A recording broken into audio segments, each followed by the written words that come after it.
ሰው ሲያረጅ ጭንቅላት ውስጥ የሚቀር ሁለት ነገር ነው። አንደኛው እንደዚህ ባላደርግ ኑሮ አይወይኔ የሚል ነው።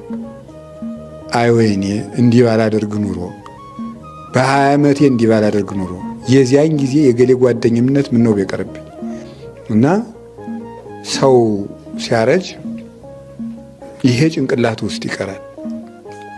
ሁለተኛው ደግሞ የሰው ልጅ እድሜው እየሄደ ሲሄድ ምንድነው የሚገጥመው? እንደዚህ ባደርግ ኖሮ የሚል። የመጀመሪያው ምንድን ነበረ? እንደዚህ ባላደርግ ኖሮ ነው። ሁለተኛሳ ወይኔ እንደዚህ ባደርግ ኖሮ፣ ብማር ኖሮ፣ እንደዚህ ባደርግ ኖሮ፣ እንደዚህ ባደርግ ኖሮ፣ እንደዚህ ባደርግ ኖሮ የሚለው ይቆጫል። እነዚህ ሁለቱ ስታረጁ ትዝ ይላችኋል። ያን ጊዜ በጸሎት አስበኝ።